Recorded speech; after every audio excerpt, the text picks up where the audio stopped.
Ние веќе за изворите изборувавме и кажавме начално кои се изворите за истражувачка сторија, меѓутоа освен поидовната точка, ако ви дојде информацијата од одреден граѓанин, личност, организација и слично, еден од најбитните работи во истражувачката сторија се документите.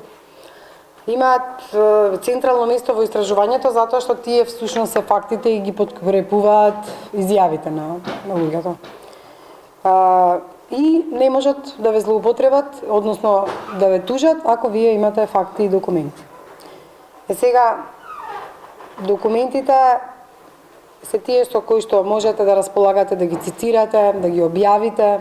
Има и документи кои не можете да ги објавите, ако пишува дека се државна тајна, тогаш не можете да ги објавите, меѓутоа можете да ги цитирате и да ги чувате како документ кој што евентуално за не дај Боже ќе ви помогне за на суд. Документите можат да бидат и искористени како бекграунд во приказната. Велам дека некогаш даваат насоки на истражувањето, например, ако најдете одлука за трошење пари во една институција, пари кои се злоупотребени, вие ќе барате кој го потпишал документот. Тој што го потпишал документот, тоа го одобрил. Значи, тоа ви дава насока дека треба потписникот на документот да го барате за изјава. Еден практичен пример, јас што го кажувам со документите, е дека може да ви дадат насока. Например, своевремено нас ни даде информации одредени граѓани од една зграда дека сметките за вода и за струја во неколку станови, односно за зградата оноа што е осветлувањето, не ги плаќаат со години. И дека никако не може да го најдат сопственикот. Така стојат затворени. И ние отидовме да видиме за што се работи, за да на крај откриеме дека тоа се конспиративни станови на МВР, што МВР ги користи за испрашување на лица, или што ги користи за граѓаните од Пустец, кои што беа запишани 15 или 30 на една адреса, тоа ми е баш во комшија кај мене, соседната зграда. И да, всушност излезе добра сторија. Значи, никогаш не очекувате дека некој документ може да ве донесе и до една ваква сторија. Така да документите знаат да сокријат многу работи и затоа треба темелно да ги проучувате. Извори за обезбедување на документи има многу. Например, ако се работи за фирма, сопственоста на фирмата, односно лицата, ќе ги најдете во Централниот регистар. Тоа е место поидовно ако сакате да истражите одредена фирма или некој субјект на пазарот кој што е регистриран во Централниот регистар, а сите треба да се регистрирани таму. Ако зборуваме за затајување на данок, например, УЈП објавува кои се фирми најголеми должници, ама објавува и 100 најуспешни фирми кои го платиле данокот. Значи, и тие документи можете да ги користите. Ако сакате да истражувате нешто што се однесува на финансирање на политички партии, сајтот на Државниот ревизор ви ги дава тие податоци. После секои избори тие треба партиите да дадат отчет како ги прибавиле средствата и исто така Државната изборна комисија. Меѓутоа, ревизорот не само за партиите, знаете дека на ДЗР имате информации за сите јавни институции во кои што и општините во кои што е направена анализа, односно ревизија. И таа ревизија многу открива некогаш. За жал, порано, кога имаше извештај на ДЗР, потоа имаше дури и кривични пријави. Имаше градоначалници, на времето се сеќавам од Кавадарци, доби кривична пријава по извештај на Државниот ревизор. Тоа е еден нормален пат на работите, потоа беше во застој, иако имаше ревизии, немаше пријави кривични. Меѓутоа тоа е еден многу добар извор исто така на информирање. Акционерските друштва се впишуваат во дирекција за хартии од вредност. Сега тука е многу потешко да најдете информации затоа што акционерските друштва имаат неколку сопственици кои што зависи од сопственоста на акционерското друштво и процентот на застапеност не секогаш ќе ги најдете на веб-сајтот. Значи, ова се можеби вака ви личат комплицирани работи, ама кога ќе почнете да се занимавате со истражувачка сторија, ќе мора да најдете документи кои ќе ја подкрепат, а тие документи ги наоѓате обично на овие сајтови. За среќа, сега постои многу голем број на датабаза на податоци, како што тоа го прави Центарот за граѓанско општество на Сабина и Герман, кои што прават база на податоци за разни работи, и тие се наоѓаат на Призма. Например, како се трошени парите од субвенциите, има дата база на податоци. Најновата дата база на податоци е како општините ги трошеле средствата. И таа дата база на податоци е сега пред избори. Ако сакате да видите како трошела општина Штип пари, ќе отидете во таа дата база на податоци, која што се објавува на Призма, и ќе видите дали наменски или ненаменски се трошени парите, зашто најмногу градоначалникот на општина Штип и Советот одлучиле да се потрошат пари. И од тука може да добиете многу информации кои што ќе ви помогнат во истражувачките стории. Сето ова се јавни документи. Документи што може да ги најдете онлайн или во институциите. Например, во Централен регистар мислам дека е некои 270 денари за да обезбедите документ кој ќе ја покаже собственоста. Па имате уште документи, тоа се вика движење на собственост, ако сакате да видите кој бил претходно собственик. Например, ние која истражувавме приказната за тоа дека украински сомнителни фирми сакаат да го купат Мак Петров. Тука регистрирале предпријатие. Отидовме во Централниот регистар да видиме кој е собственик на предпријатието. Од таму видовме адреса каде е регистрирана фирмата. Отидовме на адресата, ја најдовме со такси или со кола кидате, ќе видите каде е седиштето на фирмата. Па ќе го најдете човек. Па од таму ќе видите дали странскиот партнер е во Македонија или не. Па потоа кој е странскиот партнер, па нормално на интернет го најдовме дека ја работи со офшор компании. Па на интернет најдовме дека таква работа направиле во Романија, за жал од рафинеријата пропаднала затоа што инвеститорите фактични биле лажни инвеститори. Сакам да кажам дека од еден документ од Централен регистар колку всушност можете да добиете податоци за да можете да ја проширите истрагата, и тоа всушност се бара во истражувачкото новинарство. Вие не завршувате со тоа дека таа и таа фирма е собственик тој и тој и толку. Одите на адресата, ги имате таму телефоните можеби на фирмата, ја наоѓате фирмата, собственикот, ќе ја вкуцате потоа на интернет таа фирма, ќе видите какви релации има и знаете што е интересно. Сајтот за јавни набавки. Кога истражувате нешто што е поврзано со јавните набавки. Одите на тој сајт за да видите кои фирми добиле тендери. Таму има и листа на фирми кои што не смеат да учествуваат на тендери, на црна листа. И сега има неколку типа на истражувања кои што може да бидат поврзани со овие документи. Например, да проверите дали некоја фирма е повластена и дека многу често добива тендери во одредено министерство или јавно предпријатие. Па да проверите дали некоја фирма што е на црна листа всушност учествувала на тендери. Значи, има многу информации кои што може да се најдат на сите овие веб-сајтови, на официјалните веб-сајтови, кои што можат да ви ја збогатат истражувачката приказна и всушност да ја направат истражувачка приказна. Катастар. Значи, потребно е да го знаете, да знаете адресата или катастарската парцела, меѓутоа и тоа со истражување може да го знаете. Ова ви го кажувам ако се работи за пронаоѓање на имот на одредени личности. Одите на сајтот на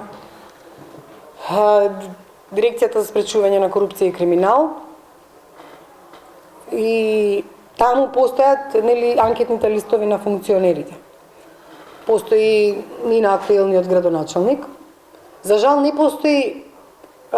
постојат од време кога стапиле на функција одредени функционери и потоа заминале, нели за тоа правевме и емисии. Го немаше анкетниот лист на Никола Груевски во моментот кога престана да е премиер. Меѓутоа, ние што правиме, си ги сликаме со скриншот, уште одман сега кога ќе станат градоначалници, да не случајно после ги снема листовите, тоа ни се случувало дури и кога сме правеле емисии. Во текот на емисијата еднаш се случи да ги снема анкетните листови на Чавков, на Мијалков, кажа дека им паднал системот. А ние правевме емисија токму за нивните анкетни листови. Значи, од тоа искуство поучени ги фотографираме. Сега вие ќе тргнете од одреден анкетен лист. Еве, типичен пример е, имаше една градоначалничка во Скопје, Аларова, на општина Центар, за која што беше јавна тајна дека има 10 стана. И сега ние го видовме анкетниот лист и таму пишува на синот, на мажот, на овој, на оној. Меѓутоа ние го земавме анкетниот лист и одевме на адреса по адреса. Да видиме што се случува со тој име, на кој припаѓа, дали го дава под кирија. Ако од 10-5 стана издала под кирија, да го израчунаме приходот од кириите. Една од работите, колку зима плата, трето, како го стекнала имотот. Значи, Сето тоа ќе ви даде еден показател каде вие можете се да истражувате. Ако платата е да речеме 600 евра, сега не знам колка е, сигурно е поголема градоначалничка плата. И ако видите вие што работела претходно, таа беше новинарка, значи имала да речеме 25.000 динари од Македонска радио максимум. Вие треба да видите дали има наследен имот или не. Ако имотот не е наследен, како што е кај Панчевски, например, председателот на судот е екстремно богат. Еден од најбогатите луѓе во Македонија. Меѓутоа, тој имотот го има стекнато со наследство. Пола Скопје е негово во центар, тоа на плоштад зградите се негови. Значи, тука не можевме ништо да направиме. Си покажа докази дека со денационализација успеал да ги врати имотите од неговите предци. Меѓутоа, кај Аларова се гледаше дека не е така. И вие ќе израчунате дали со таа плата таа може да купи толку станови. Било да се работи за премиер, председател или било кој друг функционер. И видовте сега кога дојде новата влада, кога ги извадија картичките, нели, службени, и кога видовме зашто се они трошеле пари, што е недозволиво. Кога видовме кој што се си купувал облека. Кога видовме колку потрошиле во кафана. Имаше и министри од онаа преодната влада и на СДСМ што се трошеле во кафана. Значи, и едните и другите. Сакам да кажам дека сите тие работи вие многу лесно ќе ги најдете. Она што е битно, кога работите некој функционер, да барате по законот за пристап до информации да ви бидат дадени податоците. И тука е тоа игра постојано со институциите, да ние не ги добиеме на време податоците, да се ги скријат, да најдат пат како да не ни ги дадат и слично, меѓутоа мора да бидете упорни и да си дадете време. Еден ден ќе стигнат информациите. Ако ние во време на ВМРО ДПМН едно чудо барење имавме на кој што немавме одговор, кога дојде новата влада, нормално не е у прилог да се фали дека открила криминал, нас не ги даде податоците.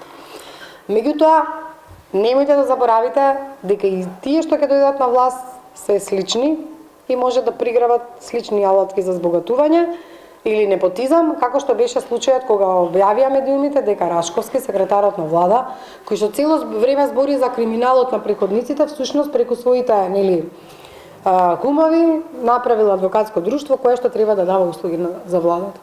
Или дека има плюс 500 евра во Телеком. Нормално дека ќе одите да ги прашате и функционерите, меѓутоа нормално е да истражите и тоа беше исто показател како се истражува со документи. Некој од колегите истражи кога всушност е формирано адвокатското друштво. И отиде во Централен регистар и виде дека е непосредно по доаѓањето на власт на СДСМ и по назначувањето на Рашковски, тоа адвокатско друштво формирано всушност. И се Рашковски викаш, ама добро, тие се и така адвокати и пред тоа сега, значи веќе има недоверба кон тој функционер. Па се што ќе направи во иднина ќе биде на тапет и ние ќе го истражуваме. Затоа сакам да ви пластично објаснам колку се битни документите и колку всушност изворите ви се пред очи на вас, само вие треба да ги најдете и да знаете каде да ги барате. Затоа се потребни поискусните новинари, уредници, за да ве насочат каде всушност треба да барате. Ние, кога работиме код, ниту јас се поставувам како некој што се знае, нити моите колеги. Ние работиме тимски. Истражувачкото новинарство е убаво да е и тимска работа. И затоа најуспешни истражувачки истории се тие кои се правени тимски, со 23 новинари. Има одлични регионални истории кои што се работени тимски. Прво, ќе можете да се поделите кој што ќе работи. Некој ќе истражува во Централен, друг ќе ги бара изворите, луѓето, трет ќе отиде да сними на терен. Значи, најдобро е, особено кога сте вака помлади, да барате искуство од повозрасните и тие што знаат, иако не сите новинари. И 20 години може да е новинар, па да не знае истражувачко новинарство, да се работи. Меѓутоа, да работите тимски, вас ќе ви биде полесна и поуспешна истражувачка сторија ќе имате.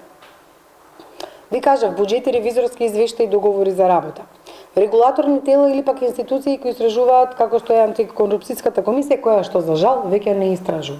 Ние истражуваме зошто они не истражуваат и што всушност работат и колкави плати зимаат и зошто ги штитат функционерите. Значи, антикорупцијската комисија место да биде некој орган како што порано, ако се сеќавате случајот Бачило, еден од најдобро сработените случаи во македонското судство, обвинителство и новинарство, и сработено од антикорупцијската комисија, сега дојде ред Ние нив да ги истражуваме зошто ништо не работат. Доспеани документи во суд со разни судски случаи. Типичен пример, наредбата за претрес кај Панчевски. Кога ја даде изјавата, тој сакаше да прикаже дека некој го теретат дека тој прислушкувал, а тоа нема врска. Тој е инволвиран во предмет за Лјупчо Палевски, каде што всушност Лјупчо Палевски е тој што поседувал материјали прислушкувани. Значи ја извртуваат вистината. Најдобро е да го обезбедите документот, за да видите дали е така како што тој вели. Во наредбата јасно се види што всушност има. Многу е битно новинарот да не го краде документот. Значи, ако украдете документ, можете да се соочите со кривична пријава. Да бидам искрена, сум дзиркала нормално по маси, кај што кидеш на брифинг, министер или слично, јавна тајна, кај што ова државна тајни тебе таму ти се очите цело време. Ако може ќе го фотографираме документот и слично. Меѓутоа, немојте да ризикувате кога истражувате. Значи, има стории во кои што и сами знаете дека новинарот се втопува со луѓето кои ги истражува.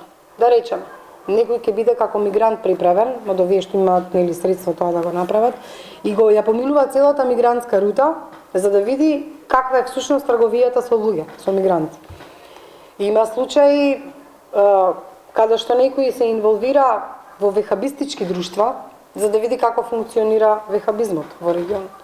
Меѓутоа тоа се луѓе со големо искуство, луѓе кои што можат тоа да го направат. Неискусен новинар не препорачувам така да се однесува. Затоа што може да настане голем ризик по неговиот живот. Внимавајте, значи кога ќе почнете со истражувачката работа, треба точно да знаете што можете да сработите, а што не можете да сработите. Не се залетувајте во истражувачката студија за да немате последици. Освен велам, ако е од многу важен јавен интерес, којага може да се спаси живот или да спречи тежок криминал. Значи, јавниот интерес е поголем и стално имаме ние тука дебати од интересот на поединецот. Значи, ако вие откриете злоупотреба на средства од страна на владата, во која биле засегнати граѓаните, колку и да е тоа државна тајна, вие тоа ќе го објавите ако е штетата на граѓаните голема. Нели беше дилема, дали бомбите се доказ или не се доказ, дали треба да се објават или не.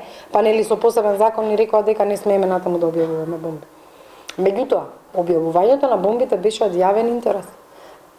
Значи, беше нешто многу битно и во тој случај редакцијата ќе го превземе ризикот да ги објави бомбите, затоа што тоа беше од јавен интерес. Ако вие сами ги ставите на вашиот веб портал, без да имате некој зад себе како редакција или група новинари, тогаш малце ризикувате да бидете уапсени. Значи, најдобро е да и многу често треба да се консултирате со правници. Во редакциите има и правници, меѓутоа јас најчесто се консултирам со мојот адвокат. Тоа е адвокатско друштво кое што речиси за секоја покомплицирана студија го консултирам од правен аспект дали го кршам законот или не го кршам законот, за да не се соочам со тужба. Значи, користете, имате сигурно другари од правен факултет, кои што вие кога ќе станете добри новинари, тие ќе станат добри правници. Па тие другари на кафе ќе ги носите почесто кога ќе ви требаат, за да ви објаснат каде грешите или не. Значи, тоа е многу битно за вашата кариера. Јас да чукнам од дрва, сум се соочила до сега со неколку тужби за клевета и навреда, на кои што се гордеам за тоа што ме тужеле луѓе од типот на рекетари, кои што сум пишала дека се такви, Хаджи Булич има едно семејство во Скопје, каде што сум го добила спорот. Ме тужеле луѓето од метастаза, нели, за пензииве што ги оваква, тие ги уапсија за нанесена душевна болка ме тужеа за клевет и навреда, го добив процес. Значи, таму кај што сте сигурни дека вие имате факти, не може да го добиете процесот. Има места каде што спогодбено ќе треба да се договорите, меѓутоа, ако сте уверени дека ги имате документите правно издржана сторијата, тогаш не може да добијат случај. И имав и лихвари што ме тужеа, и тие го изгубија процесот и сега тој е во затвор и чека екстрадиција во Словенија. Значи, јас направив дека е лихвар, дека е меѓународно лихварство, дека направил лихварство во Словенија и Хрватска. Значи, ако имате подкрепа, не можат да ве тужат, односно да ви пресудат туку така. Рековме дека документите треба да се проверат дали се автентични. Постојат секундарни извори, тоа се реков списанија, дисертации, магистратури, биографии на луѓе, Кој знае да речеме за имаше една вест, сега прeko на научна студија правев, дека Бериша кажа дека се случува преку Косово со фалс документи, деца да се внесуваат во Албанија за трговија со органи. Тоа беше многу сериозен податок. Значи, тоа е податок шокантен. Сега, кога зборуваме за тоа, таа не може туку така да се обработи тема. Меѓутоа, што направив, бидејќи не беше тоа истражувачка студија, меѓутоа видов кој работел магистратури, докторати на тие теми за кој би можел да ви биде компетентен соговорник. Кој доктор работел со трансплантација на органи. Значи, така ќе ги бирате и соговорниците како извори. Интернетот реков дека се користи за истражувачкото и тоа е навистина рудник на информации. Овие дата база на податоци исто така се многу значителни, постојат регионални, светски бази на податоци, како што беше нели за офшор компаниите. Кога сакавме да дознаеме дали некој од Македонија има офшор и каде е регистрирана, одевме на таа дата на податоци, тоа се сеќавате минатата година беше многу актуелно или така. За интервју, бидејќи е време на интернет, може да користите да го направите на Skype ако човекот не е во Македонија, да биде на Viber и слично. Значи слободно снимете го на Skype и тоа многу го користиме затоа што не можеме и немаме пари да отпатуваме и да ги снимиме секогаш нашите соговорници таму кај што треба. Официјалните сајтови на министерства и институции се многу штури, особено на министерствата. Дури не се именуваат ни министерот кога ќе се смени. Обично таму се кој на МВР сајтот има соопштенија, ги има оние податоци кои од лицата кои ги бара Интерпол, финалисти и слично. Неве вчера имаше информација вечерта дека се уапсени двајцата бегалци Грујовски и останатиот во Солун, кои што беа поврзани нели со злоупотреби на нивните функции во врска со прислушкувањето. И сега што правиме, нели, еден чекора од мене е да провериме што пишуваат грчките медиуми за тоа, па потоа МВР и слично. Социјалните мрежи, за жал кај нас социјалните мрежи се престворија во нешто најбитно. Фејсбукот е кај нас и телевизија и радио и печат. На Фејсбук, ако се каже, луѓето го сваќаат здраво за готово, тоа е многу површен пристап. Особено таквите информации што се пишуваат на Фејсбук треба да се проверат, затоа што знаете како е, партиите, функционерите, политичарите знаат дека тоа е нешто најчитано во Македонија во моментов. И тие го злоупотребуваат просторот за да продадат лажни вести. И видовте вие всушност што се случи со историите нели за изборите во Трамп, што се случи со наши велешани и слично. Внимавајте на лажните вести и внимавајте на тоа што се пласира на Фејсбук. За мене тоа не е воопшто сигурен извор на информации, меѓутоа е добар извор да најдете човек, соговорник за одредена тема, да му пристапите, да му објасните кој сте и да го снимите. Тоа е одличен начин. Значи, ова е што се однесува на документите. Нормално дека јас со еден час вака не можам да ви објаснам што се може да се најде од документи, меѓутоа кога ќе бидете истражувач, добро е да се консултирате со искусен новинар за да целиот овој процес заедно го поминете. Само сакам да ви кажам дека ова се што ви го зборам, на вежбата ќе се обидеме да се поделиме во групи и да поставиме две теми што вие ќе ги предложите истражувачки и ќе напишеме што се ни е потребно за темата. Јас ќе ви дадам пауза, вие сами ќе ми ја кажете претходно темата за да знам и јас што се темите и ќе се обидеме да видиме што може максимум од таа сторија, што минимум од таа сторија можете да очекувате. Затоа размислувајте и на тоа да предложите теми како редакција. Сега тоа што се однесува до документите. Интервјуата се луѓето кои одговараат нели на прашања, изворите на информации и тоа е тоа што не можете да го добиете во документите. Некогаш се случува само по документи да работиме сторија. Меѓутоа, убавото во сторијата е да има луѓе, да има извори, да имате реална состојба, да имате реална ситуација, да одите на терен, да снимате, да сликате. Тоа ја дава убавината на сторијата и приемчивоста кај луѓето. Од и само ревизорски извештај со многу бројки, без тоа да се објасни, нема да може да...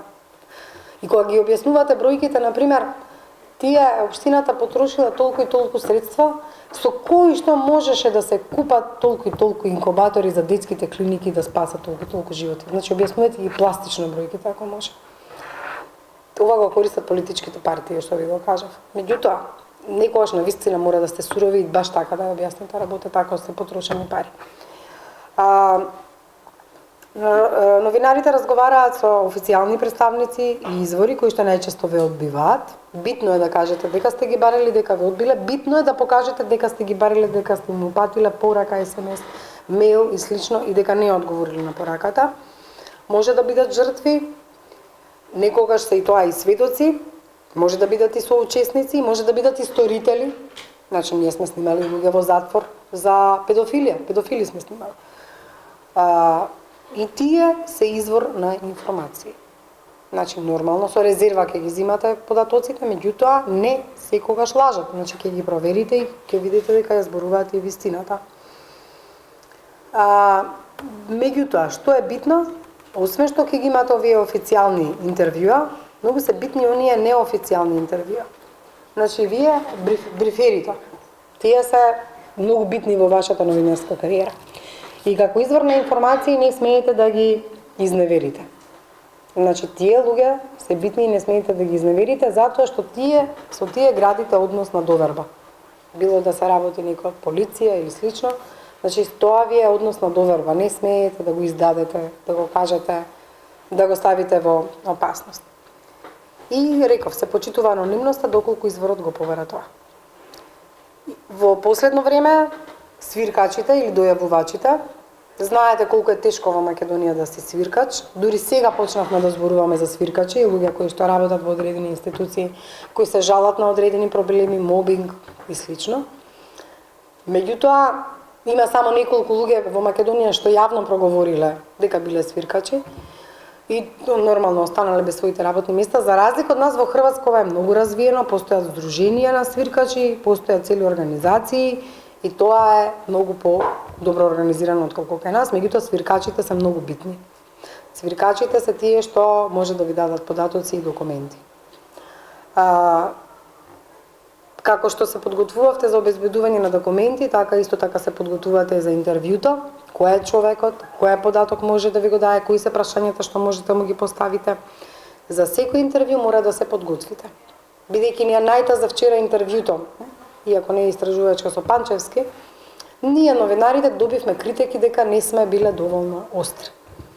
Меѓутоа, треба вие како новинар да знаете што ви е поентата на тоа интервју.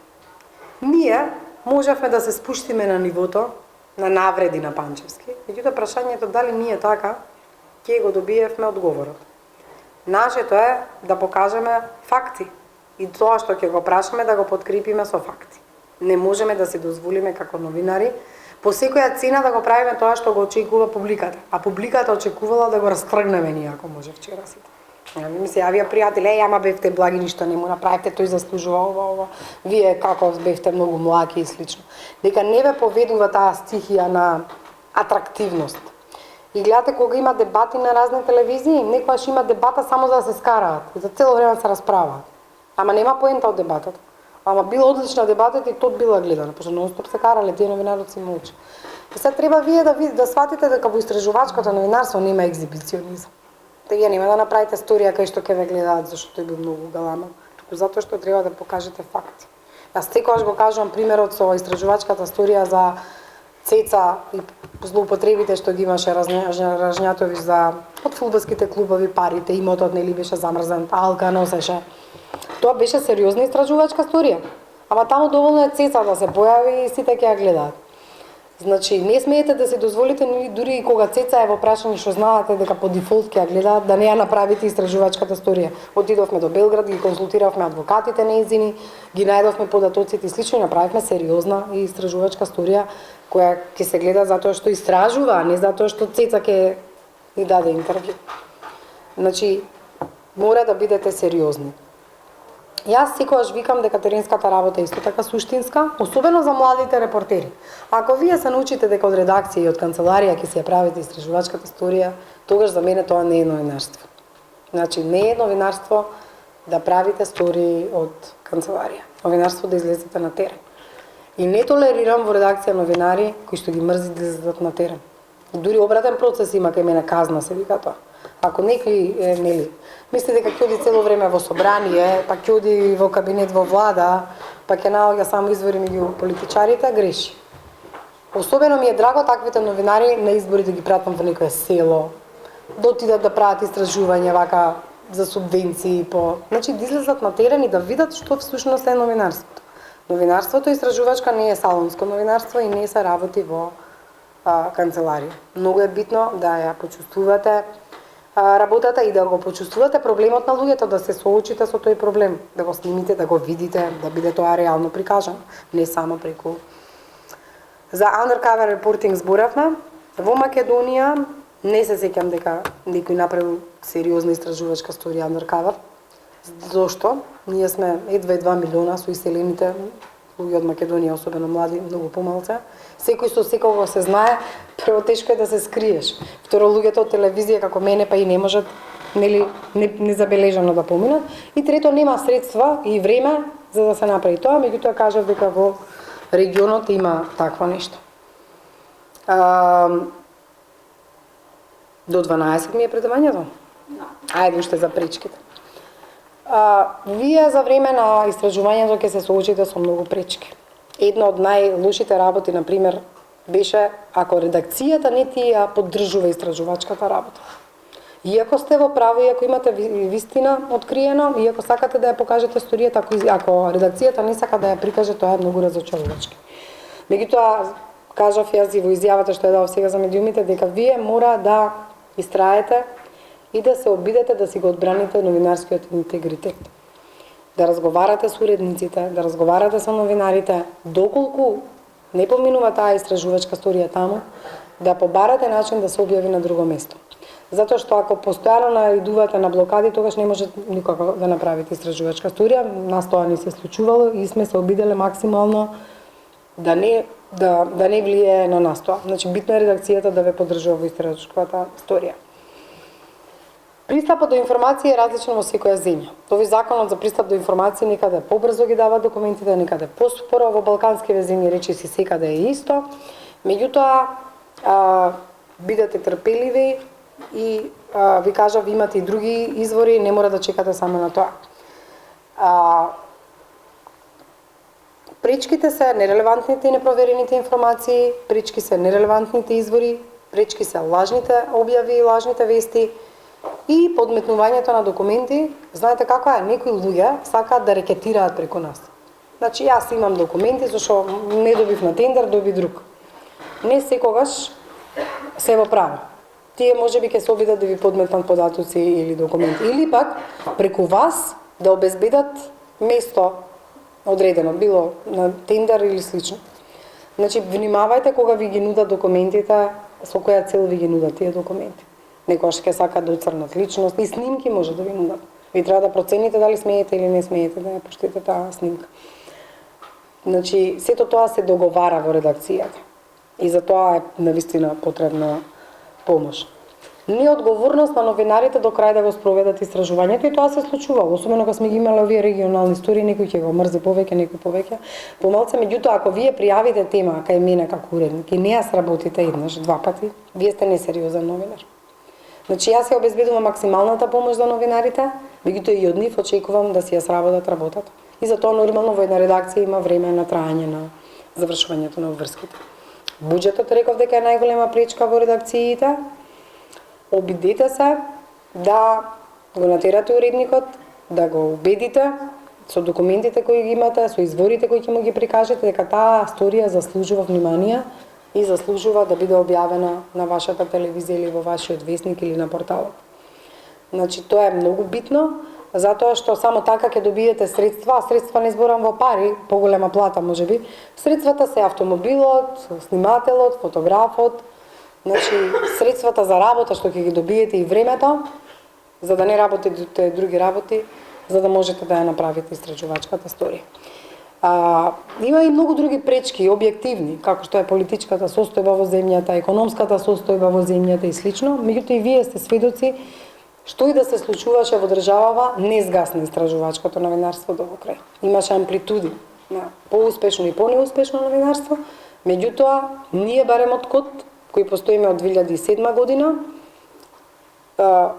се обидовме колку што можеме да истраеме и да обстанеме, а потоа нели се појави, како што реков, Призма, Нова ТВ и други портали кои што имаат истражувачко новинарство.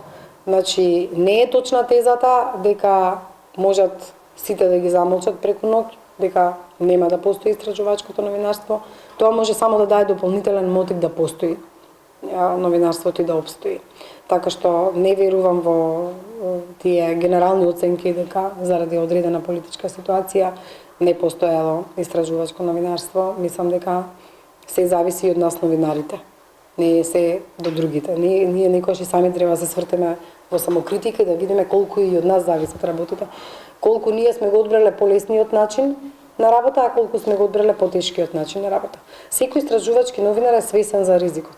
За жал, пак ќе го кажам примерот на новинарката од Малта, која верувам дека била свесна за ризикот. Меѓутоа, не верувам дека била свесна дека и во незината држава може да се случи такво нешто. Тоа е екстремен пример. За жал не се случува често и не се случувало на овие простори од убиството на Чурувија па навака. Меѓутоа, тоа не треба да ве обесхрабрува да се занимавате со истражувачко новинарство, но во се некои поекстремни и политички можеби случаи. Доволно е да се занимавате со истражувачко новинарство за почеток во Штип, во вашата населба, во вашиот град, а потоа таа сторија и тие стории да ги проширувате, зависи како ќе растете понатаму во кариерата. Еве, тоа е мојот теоретски дел, ви благодарам многу. Сега бидејќи ќе има ручек, ќе ве замолам да се поделиме ако може во групи. Колку луѓе има не знам тука, ама ајде по 10 луѓе да ставиме во група.